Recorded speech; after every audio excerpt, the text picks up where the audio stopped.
আসসালামু আলাইকুম। ইরান যুদ্ধের আজকে ১০০তম দিন।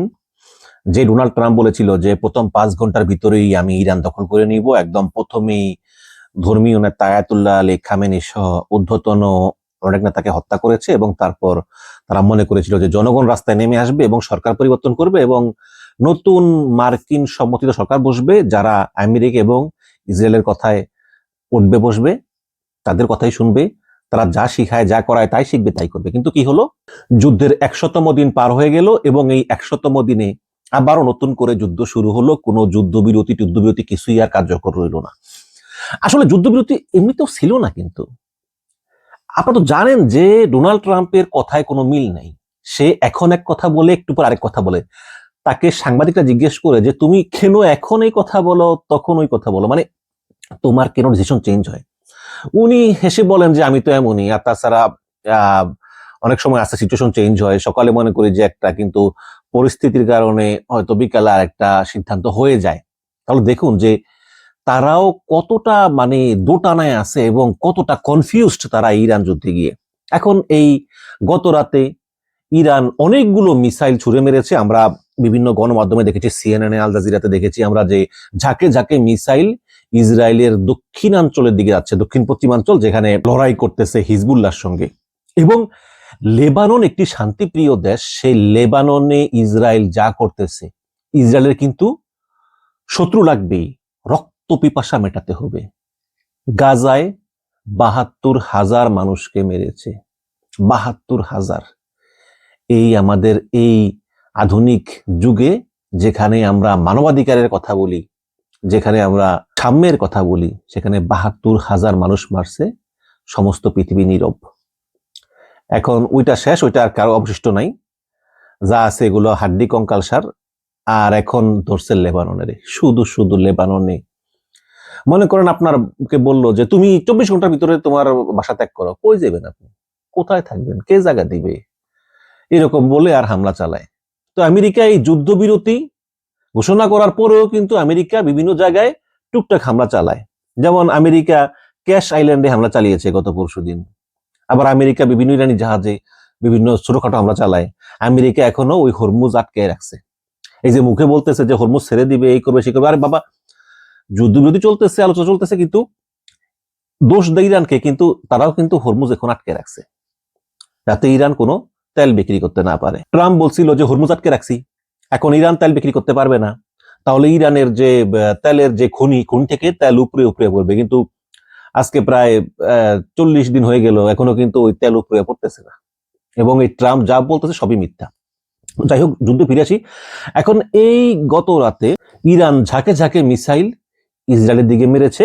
যদিও ইসরায়েল বলতেছে যে বেশিরভাগ মিসাইলই তারা ইন্টারসেপ্টর দিয়ে আকাশে ধ্বংস করে ফেলেছে, কিছু কিছু আঘাত এনেছে। এবং তারপরেই বিভিন্ন গণমাধ্যম তারা নিশ্চিত করলো যে ডোনাল্ড ট্রাম্প নেতানিয়াহুকে ফোন করে বলেছে যে তুমি ইরানে হামলা চালাবে না, আমরা দেখি আসলে কি করা যায়। কিন্তু দেখেন, ইসরায়েল এমন একটা দেশ, তারা কারো কথা শোনে না। তারা সঙ্গে সঙ্গে আবার ইরানে গিয়ে হামলা চালিয়েছে। ইরানের তেহরান, ইস্পাহান, বিভিন্ন জায়গায় বড় বড় বিস্ফোরণের শব্দ শোনা গিয়েছে। এবং যেহেতু ইরানে গণমাধ্যমের প্রবেশাধিকার সীমিত, কাজেই কয়জন মারা গেছে সে সম্পর্কে বিস্তারিত জানা যায়নি, তবে বিকট শব্দ শোনা গিয়েছে, এটা নিশ্চিত। ইসরায়েল এমন একটা দেশ যারা পৃথিবীর কারো কথা শোনে না। এবং গতকালকের খবর যে খোদ ইসরায়েল নিজেই গোয়েন্দা লাগিয়েছে হোয়াইট হাউসে যে ট্রাম্প কি করতেছে, এবং এটা নিয়ে কিন্তু পেন্টাগন খুবই সতর্ক। এখন প্রশ্ন হচ্ছে যে যে ইসরায়েল আমেরিকা বন্ধু, ভাই ভাই, সেই ইসরায়েলের কেন আমেরিকার পিছনে গোয়েন্দা লাগাতে হচ্ছে? দেখুন, এ হচ্ছে ইসরায়েল, যারা নিজেদের স্বার্থে যে কিছু করতে পারে। অনেকে বলতেছেন যে এর আগে যে বিভিন্ন সময় যে মার্কিন প্রেসিডেন্টরা নিহত হয়েছেন, এর পিছনেও কিন্তু ইসরায়েলের হাত আছে বলে তারা। এখন ডোনাল্ড ট্রাম্প একটা চুক্তি করে যাবেন, ক্ষমতা থেকে যাওয়ার আগে সিদ্ধান্ত হয়েছে যে ইসরায়েল মানে আমেরিকা, আমেরিকা মানে ইসরায়েল, দুই দেশের সেনাবাহিনী দুই দেশের পক্ষে লড়বে এবং গোয়েন্দা তথ্যে সরাসরি অ্যাক্সেস পাবে, আদান প্রদান করতে পারবে। এই যখন অবস্থা, তখন ইসরায়েল গোয়েন্দা নিয়োগ করে মার্কিন আলোচকদের পিছনে ইরানের সঙ্গে কি আলোচনা হচ্ছে পাকিস্তান সহ, এগুলো জানার জন্য। কারণ ইসরায়েল কিন্তু এই যে ইরানের সঙ্গে আলোচনাটা মোটে কিন্তু পছন্দ করতেছে না। কারণ ইসরায়েলের কথা হচ্ছে যে আমি তো গ্রেটার ইসরায়েল করবো রে ভাই। আর গ্রেটার ইসরায়েল করতে হলে আমার একের পর এক দেশ লাগবে, এবং আমাদের টার্গেট হবে নেক্সট কয়েক শত বছর। একটা মানুষের জন্য কিন্তু কয়েক শত বছর খুবই বড়, সে যতদিন বাঁচে না, কিন্তু ভূরাজনীতি বা রাষ্ট্রীয় যে কার্যক্রম এর জন্য কিন্তু 200, 400, 500 বছর কিছুই না। যেমন আমরা বলি না মুঘল আমল, ভাই মুঘল আমল 350 বছর চলতেছিল, 350 বছর ধরে মুঘল আমল চলছিল। এর ভিতরে কত মানুষ আসছে, কত মানুষ গেছে। অথচ আমরা কিন্তু ইতিহাস পড়লে কয়েক মিনিটে পড়ে ফেলে, একটু বিস্তারিত পড়লে কয়েক ঘন্টা লাগে। বাট 350 বছর ছিল মুঘল আমল। তো ইসরায়েলের এই প্ল্যান আছে ফিলিস্তিন, তারপরে গাজা, পশ্চিম তীর, তারপরে মিশর, লেবানন, এমনকি আস্তে আস্তে সৌদি আরব, কাতার, কুয়েত সব দখল করবে। এই যে আজকে আরবরা মনে করে যে আমরা চুক্তি করছি ইসরায়েলের সঙ্গে, ইসরায়েল আমাদের বন্ধু হয়ে গেছে, যেমন ওই যে সংযুক্ত আরব আমিরাত, তারপরে বাহরাইন, এরা যে আব্রাহাম অ্যাকর্ডে সাইন করছে, মনে করছে যে ইসরায়েল আমাদের বন্ধু হয়ে গেছে। কিন্তু ইসরায়েল তো বৃহত্তর ইসরায়েল প্রতিষ্ঠা করতে চায়। ইসরায়েল আস্তে আস্তে ফিলিস্তিনিদেরকে তাদের ভূমি থেকে উচ্ছেদ করে সেখানে তারা নতুন করে বসতি স্থাপন করে, এবং সেই বসতি স্থাপন করে তারা লোক ভর্তি করার জন্য ইন্ডিয়া থেকে পর্যন্ত লোক নিয়ে যায়। তো দেখুন আপনি, ওদের দেশে কিন্তু এত মানুষ নাই, সেই ওরা নতুন নতুন করে বসতি স্থাপন করে ফিলিস্তিনিদেরকে জোর করে তারা দেয়, মেরে ধরে জোর করে বের করে দেয়।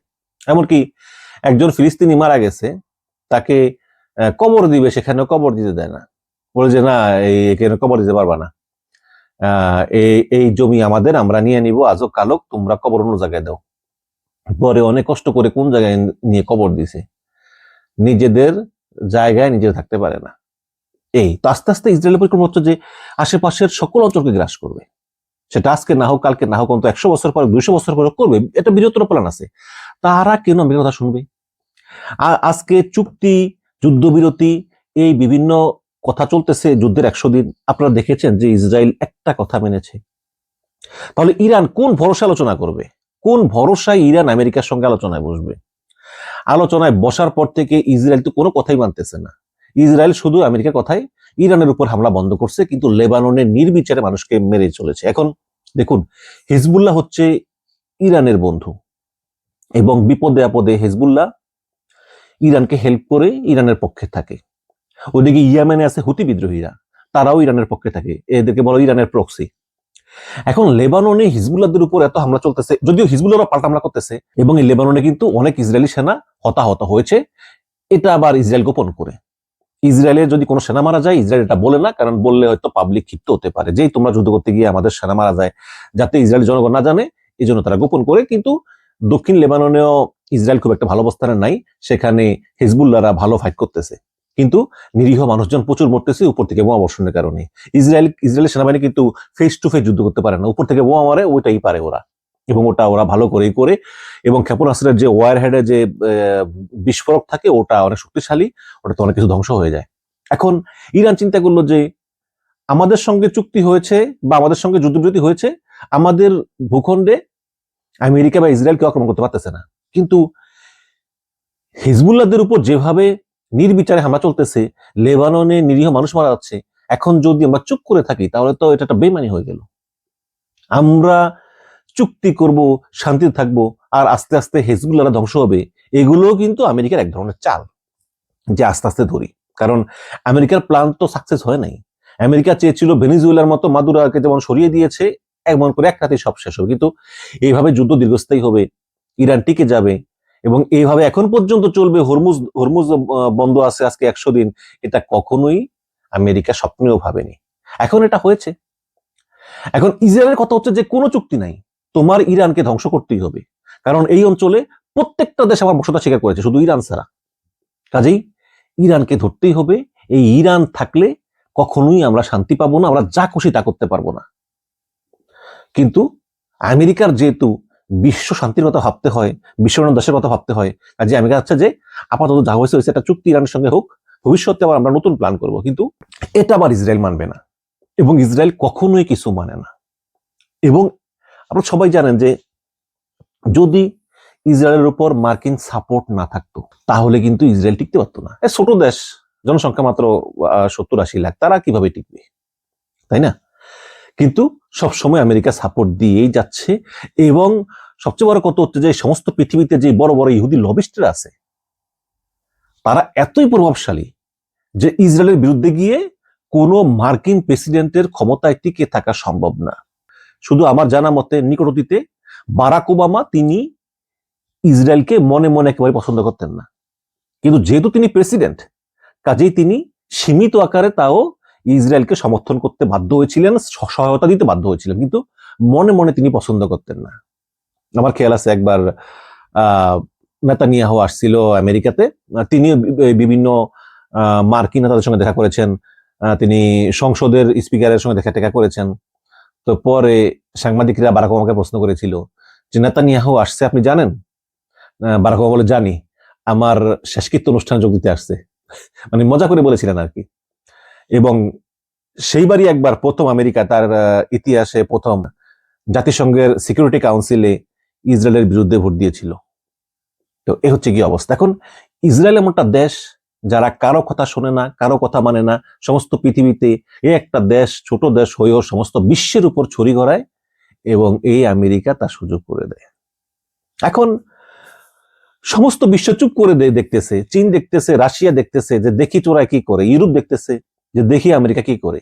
কিন্তু আজকে ইরান হামলা চালালো, অনেকগুলো মিসাইল মেরেছে, এবং জবাবে ইসরায়েলও অনেকগুলো বোমা মেরেছে, বিমান হামলা চালিয়েছে। তবে ইরানের আকাশ প্রতিরক্ষা ব্যবস্থা যত ভালো বলে মনে করি তত ভালো নাও হতে পারে, কারণ ইসরায়েলের বিমানগুলো এসে হামলা চালিয়ে গেল, একটা বিমানকেও তারা ভর্তি করতে পারলো না। দেখা যাক কি হয়।